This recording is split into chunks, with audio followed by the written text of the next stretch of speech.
Hi, I'm Kito Fortune. I'm 25 and I'm a spoken word poet.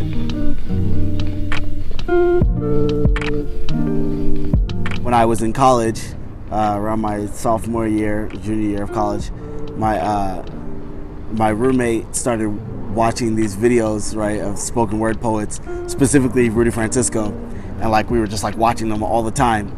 And then I started talking to this girl I like. I was like, oh, you know, it'd be nice if I could write a poem. So I was like, let me see if I could try to do this, like this thing. Let me just try, you know, it'd be nice. And I wrote this poem, and then I didn't write for like a whole year because I was like, this is just, in my opinion, I wasn't a poet. I just wrote this thing for this girl. And then my sister, she saw the poem like a year later, and she's like, Kito, like what the heck? Like you need to never stop writing ever, right? And then I joined a collective while I was in school, a group of poets, and like we started performing and going to mics and stuff like that. And like since then, it's almost like I never looked back, you know.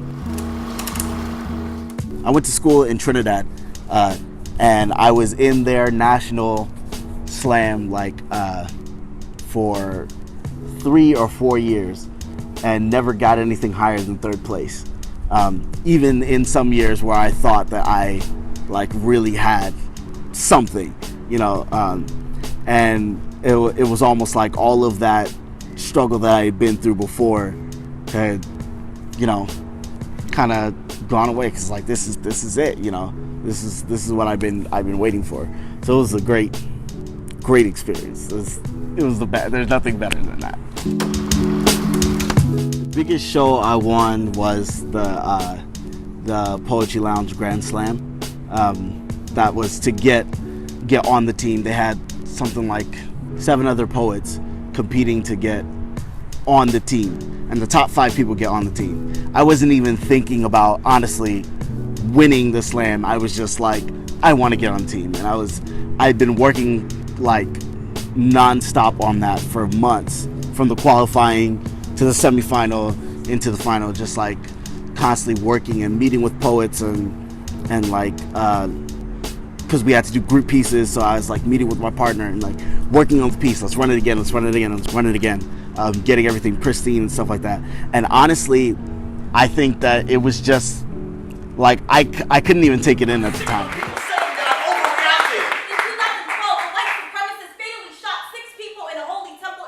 In 2015, the Charleston shooting left 9 dead during a prayer service in a black church. Unless you're prepared to watch your people lose their lives in their place of worship, you can't have my culture, because my faith comes with it, my skin comes with it. I'm a Christian, right? So we always talk about when you ask God for something, and He gives it to you, it's like above and beyond your expectation. And I just really think it was that. Like I was praying constantly, God, like help me get on this team, help me prepare right, help me stay focused, help me write, you know, let me say the things that you want me to say. Even in the day of the poem, I was like torn between doing one piece and doing the other piece.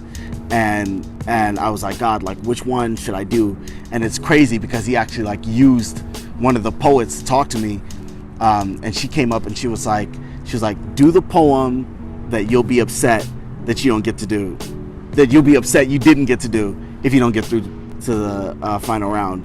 And I was like I knew like God was like speaking to me through her. So at the end of it, I was just really, really grateful, because I know that it was all that it had nothing to do with me or what I have, but it was, you know, God just using me, and then blessing me beyond what I even asked for. I would have been cool with 5th place.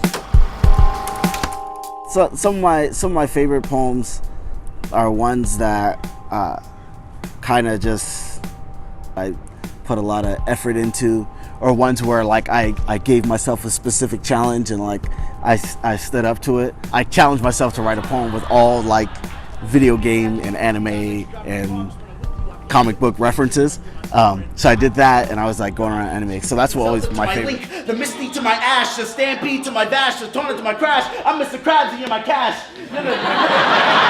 Officer Jane to my Brock, to my Joy to my Brock, the one random Pokemon breeder with the giant boobs to my Brock, just about anybody to my Brock, the Saldana to my Spock, the Padme to my Vader, the Death Scythe to my Reaper, the Suki to my Sokka. You could be Kushina and I'd be the fourth Hokage, and you could be Sakura and I'd be actually no, you can't be Sakura. Somebody like Sakura's punk ass. But another one that's my favorite is one called When They Shoot Me in the Street.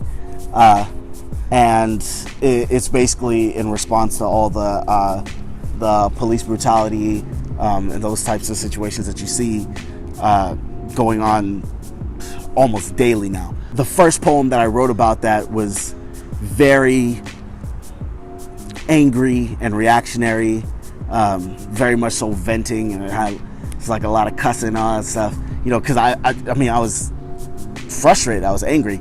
And this poem isn't necessarily like that, because it was like after I had like not necessarily come to peace with it, but after I had calmed down and like thought through it, I kind of figured out exactly what I wanted to say.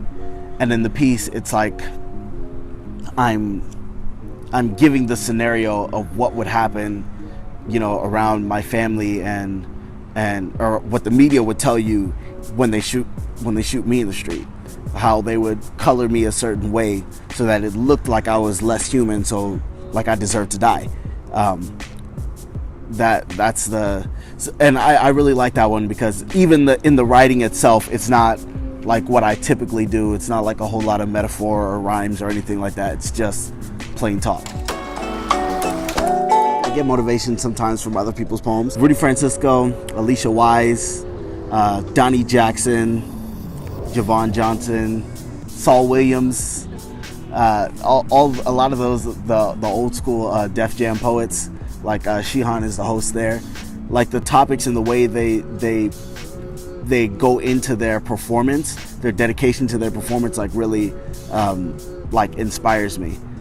Even if they don't have the same style of writing as me, sometimes like just, you know, their dedication and their passion like really inspires me to like write stuff. And I guess now, since I'm like trying to do it professionally, I'm kind of always trying to write something new. I'm always working on the next thing.